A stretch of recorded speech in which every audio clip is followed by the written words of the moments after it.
बंगाल फिल्मों की हीरोइन अर्पिता मुखर्जी के घर से जब गुलाबी नोटों की गुड़िया निकलने लगी, तब पार्थ चटर्जी और अर्पिता के रिश्ते पर शोर शुरू हुआ। तब पता चला कि नेता को ग्लैमर कितना भाता है। सफ़ेद कपड़ों के बीच उनका एक रंगीन दिल छुपा होता है। बिहार के नेताओं की रंगीन मिजाजी के भी सैकड़ों किस्से हैं, लेकिन आज हम बात करेंगे बिहार की एक ऐसी मर्डर मिस्ट्री की जिससे सरकार हिल गई। एक साथ 44 विधायकों ने सरकार गिराने की धमकी दे दी। बेनकाब होने का ऐसा डर कि कई विधायक पार्टी हाईकमान के पास दिल्ली पहुंच गए। नमस्ते, मेरा नाम है अमित सोलंकी। आज हम क्राइम और पॉलिटिक्स के कॉकटेल वाली एक ऐसी लड़की की मौत की कहानी बताएंगे जिसकी जांच के लिए आईपीएस ने सरकार से बगावत कर दी थी। साल 1983 11 मई का दिन था, जब पटना में लोग नींद से जागे तो वहां के दो मशहूर अखबारों के फ्रंट पेज पर छपी एक खबर ने सबको सन्न कर दिया। उन दोनों अखबारों ने छापा था कि बॉबी की संदिग्ध हालात में मौत हो गई, लाश को कहीं छुपाया गया है। हैरानी की बात यह थी कि इस मौत के बारे में ना तो कोई एफआईआर लिखी गई थी और ना ही किसी कानूनी कार्रवाई का जिक्र कहीं था। जिस बॉबी की मौत की खबर ने बिहार के सियासी गलियारों में भूचाल ला दिया था, आखिर वो बॉबी कौन थी?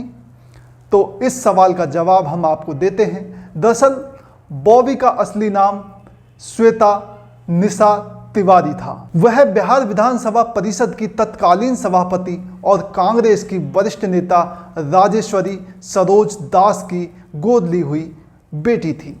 वो बेहद खूबसूरत थी। पहले उसका निकनेम बेबी था, लेकिन राज कपूर की हिट फिल्म बॉबी के रिलीज होने के बाद उसका नाम बेबी से बदलकर बॉबी कर दिया गया था। बॉबी बिहार की विधानसभा में ही टाइपिस्ट का काम करती थी। बॉबी शादीशुदा थी।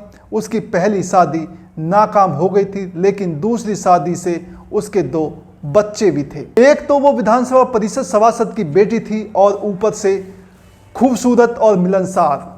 ऐसे में बेबी का कई बड़े राजनेताओं और अफसरों के साथ उठना बैठना था। खासकर कई नेताओं से उसकी दोस्ती थी। सदन में कई विधायक और मंत्री सभी बॉबी को जानते थे। अब वापस लौटते हैं बॉबी की संदिग्ध मौत की खबर पर।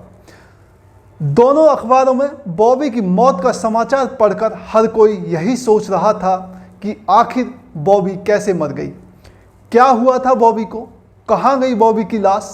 यही सवाल एक खास शख्स के दिमाग में भी आ रहे थे। वो शख्स थे पटना के तत्कालीन एसएसपी कुणाल किशोर। उन्होंने भी अखबार में यह खबर पढ़ ली थी। उन्हें पटना में तैनाती मिले केवल 1 महीना ही बीता था। वे बेहद ईमानदार और मेहनती अफसर माने जाते थे, जिन्होंने अपने काम में किसी का दखल पसंद नहीं था। एसएसपी कुणाल किशोर भी पटना में तैनाती के दौरान बॉबी के बारे में काफ़ी कुछ सुने और जान चुके थे। लिहाजा अखबार में खबर पढ़ने के बाद उन्होंने इस मामले की जांच करने का फैसला कर लिया। इसके चलते इस मामले में उनके हुक्म पर संबंधित थाने में एफआईआर दर्ज कर ली गई। पुलिस की एक टीम इस मामले की तस्दीक में जुट गई। पुलिस इस मामले का हर पहलू खंगाल रही थी। एसएसपी कुणाल किशोर मामले की गंभीरता को समझ रहे थे, इसलिए उन्होंने खुद विधानसभा परिषद की सभापति और बॉबी की मां राजेश्वरी सरोज दास से मिलने का वक्त मांगा। समय मिलते ही वो खुद सभापति से मिलने उनके सरकारी आवास पर पहुंचे, जहां राजेश्वरी सरोज दास ने उन्हें बताया कि बॉबी की मौत 8 मई 1983 की सुबह हुई थी। इसके बाद उनके मुर्दा जिस्म को एक कब्रिस्तान में दफन किया गया था। दफन इसलिए कि बॉबी ईसाई धर्म को मानती थी। एक बड़ी जानकारी अब पुलिस के पास थी। इससे ज़्यादा सभापति ने कुछ नहीं बताया। शायद वो बेटी की मौत में बहुत दुखी और परेशान थी। एसएसपी कुणाल यही नहीं रुके, वह खुद इस जांच की निगरानी कर रहे थे।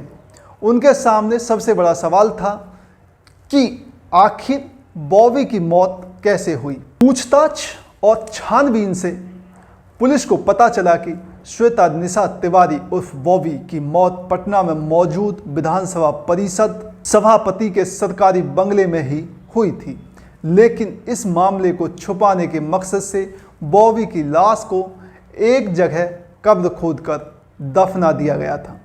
बॉबी की मौत कैसे हुई थी? इस सवाल का जवाब जानने के लिए जब पुलिस की जांच आगे बढ़ी तो पोस्टमार्टम की 2 रिपोर्ट पुलिस के हाथ लगी, जिससे यह मामला सुलझने की बजाय और भी उलझ गया, क्योंकि दोनों पोस्टमार्टम अलग अलग डॉक्टरों की बनाई हुई थी और दोनों में ही बॉबी की मौत का कारण भी अलग अलग लिखा हुआ था। एक रिपोर्ट में बॉबी की मौत का कारण इंटरनल ब्लीडिंग यानी आंतरिक खून रिसाव लिखा हुआ था, जबकि दूसरी रिपोर्ट में मौत की वजह हार्ट अटैक बताई गई थी। पुलिस के सामने एक बड़ी परेशानी ये थी कि किस रिपोर्ट पर यकीन करे और किस पर नहीं। लिहाजा एसएसपी ने इसके लिए दूसरा रास्ता निकाला। उन्होंने बॉबी की लाश को कब्र से बाहर निकालने का फैसला कर लिया।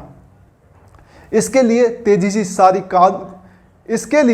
तेजी से सारी कानूनी प्रक्रिया पूरी की गई और अदालत से इजाज़त मिलते ही पुलिस ने बॉबी की लाश को निकालकर पोस्टमार्टम के लिए भेज दिया।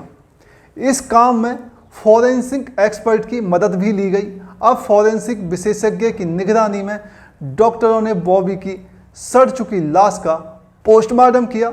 पोस्टमार्टम में एक ऐसा चौंकाने वाला खुलासा हुआ कि बॉबी की मौत की जो 2 वजह पहले बताई जा रही थी वो फर्जी लगने लगी। दरअसल इस बार बॉबी के बिस्रा की जांच में मिथिलेन नाम का जहर पाया गया। इस रिपोर्ट ने पुलिस के शक को हकीकत में तब्दील कर दिया। अब साफ हो चुका था कि बॉबी का कत्ल किया गया था। पोस्टमार्टम रिपोर्ट आने के बाद पुलिस जान चुकी थी कि बॉबी की मौत आम मौत तो नहीं है, बल्कि एक मर्डर है, जिसे सोची समझी साजिश के तहत अंजाम दिया गया था। इस वजह से एसएसपी के नेतृत्व में पुलिस टीम एक बार फिर विधान परिषद सभापति के सरकारी बंगले पर पहुंची और वहां छानबीन की। पुलिस ने देखा कि बंगले से लगा एक आउट हाउस भी था, जहां 2 लड़के रहा करते थे। पुलिस ने उन दोनों को पूछताछ के लिए उठा लिया। उन दोनों ने पुलिस के सामने जो खुलासा किया वो इस केस को खोलने में अहम साबित हो सकता था। अब पुलिस के पास वो 2 लड़के थे जो इस केस में अहम जानकारी दे रहे थे। वो दोनों पूछताछ में तोते की तरह बोलते जा रहे थे और पुलिस सुन रही थी। उन्होंने पुलिस को बताया कि वो 7 मई 1983 की रात थी जब कांग्रेस नेता राधा नंदन झा का बेटा रघुवर झा वहां बॉबी से मिलने आया था, लेकिन ना जाने उस रात फिर क्या हुआ कि कुछ देर बाद ही बॉबी को अस्पताल ले जाया गया, जहां अगली सुबह यानी 8 मई की सुबह करीब 4 बजे इलाज के दौरान बॉबी ने दम तोड़ दिया। इसी के बाद बॉबी को दफन कर दिया गया था। जैसे ही बॉबी के कत्ल में कांग्रेस नेता के बेटे का नाम सामने आया, इस मामले ने तूल पकड़ लिया। पुलिस की जांच जैसे जैसे आगे बढ़ रही थी, वैसे वैसे सत्ता के गलियारों में हंगामा भी बढ़ रहा था। मामला अदालत में जा पहुंचा था, जहां बॉबी की मां राजेश्वरी सरोज दास ने अपना बयान दर्ज कराया था। साथ ही इस बात का खुलासा भी किया था कि बॉबी की मौत कैसे हुई और उसे जहर किसने दिया था। इसके बाद बिहार की सियासत में भूचाल आ गया। आगे की तस्दीक में पुलिस को पता चला कि बॉबी की हत्या के मामले में सत्ताधारी पार्टी के कई छोटे बड़े नेता भी जुड़े हुए थे। इस खुलासे की वजह से कांग्रेस पार्टी पर दबाव बढ़ता जा रहा था। बताया जा रहा था कि पुलिस एक बड़े कांड का खुलासा करने वाली है। तभी सत्ताधारी पार्टी के करीब 4 दर्जन विधायक और मंत्री बिहार के तत्कालीन मुख्यमंत्री जगन्नाथ मिश्र से मिलने जा पहुंचे और उन पर बॉबी हत्याकांड की जांच सीबीआई के हवाले किए जाने का दबाव बनाया। मुख्यमंत्री को सरकार पर संकट साफ नजर आ रहा था, लिहाजा वो विधायकों और नेताओं के दबाव में आ गए। उन्होंने 25 मई 1983 को बॉबी हत्याकांड की जांच सीबीआई को सौंप दी। केस सीबीआई के पास पहुंच चुका था, लेकिन दबाव वहां भी था। इस मामले को किसी तरह से रफा दफा कर दिया जाए। बात सत्ताधारी नेताओं को बचाने की थी, लिहाजा सीबीआई ने एक ऐसा काम किया जो मजाक बनकर रह गया। सीबीआई की टीम तो क्या, कोई अधिकारी तक इस मामले की जांच के लिए पटना नहीं पहुंचा और दिल्ली में बैठकर इस केस की फाइल रिपोर्ट बना दी गई। सीबीआई ने जो जांच रिपोर्ट बनाकर तैयार की, उस पर किसी को यकीन नहीं हो रहा था, लेकिन कुछ लोग ऐसा ही चाहते थे। जैसा सीबीआई की फाइनल रिपोर्ट में लिखा था, ये मामला कत्ल का नहीं बल्कि बॉबी ने आत्महत्या की है। उसने सेंसिबल टैबलेट खाकर सुसाइड किया है। सीबीआई ने रिपोर्ट में लिखा था कि बॉबी अपने प्रेमी के धोखे से परेशान थी, इसलिए उसने ऐसा किया। सीबीआई ने एक सुसाइड नोट का जिक्र भी किया था, जो कथित तौर पर बॉबी ने मरने से पहले किसी रतन जगवानी को लिखा था, जिसे सीबीआई बॉबी का प्रेमी बता रही थी। मगर सवाल था कि किसी सुसाइड नोट या प्रेमी की बात पटना पुलिस को क्यों पता नहीं चली, जबकि पूरे मामले की जमीनी हकीकत पुलिस ने ही की थी। बॉबी की मौत पर पर्दा डालने वाले नेता अपने मकसद में कामयाब हो गए। पटना पुलिस ने जिस केस को मर्डर बताया, उसे सीबीआई ने सुसाइड बताकर क्लोज कर दिया। लेकिन इस घटना की आंच सीएम की कुर्सी पर आई। घटना के 3 माह बाद 14 अगस्त 1983 को मुख्यमंत्री डॉक्टर जगन्नाथ मिश्र को अपनी कुर्सी गंवानी पड़ी। कांग्रेस आला कमान ने उन्हें सीएम पद से हटा दिया। उनकी जगह चंद्रशेखर सिंह को मुख्यमंत्री की जिम्मेदारी दे दी गई। तत्कालीन एसएसपी किशोर कुणाल को भी हटाने के लिए पूरा जोर लगाया गया था, लेकिन जनता में लोकप्रियता के कारण सरकार ने रिस्क नहीं लिया। सरकार चाहते हुए भी किशोर कुणाल पर हाथ नहीं डाला। हालांकि कुछ दिन बाद उनका पटना से ट्रांसफर कर दिया गया। बॉबी कांड की असली कहानी सामने आई होती तो बिहार ही नहीं, पूरे देश में कांग्रेस की किरकिरी होती। यही कारण रहा कि केस को क्लोज करने के लिए सीबीआई को लगा दिया गया। एक विधायक ने तो यहाँ तक कोट किया था कि जांच को रोका नहीं गया होता तो सरकार चलाना मुश्किल हो जाता। बताया जाता है कि उस वक्त इस मामले में तत्कालीन सीएम ने एसएसपी कुणाल किशोर पर अपने पास बुलाकर समझाया था कि आप अच्छे अधिकारी हैं, इस मामले से दूर रहें, इसमें ना पड़ें।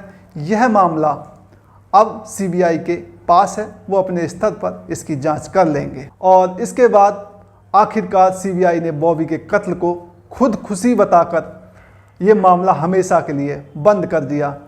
तभी से चर्चित कांड कानून की फाइल में एक बड़ा राज बनकर दफन हो गया।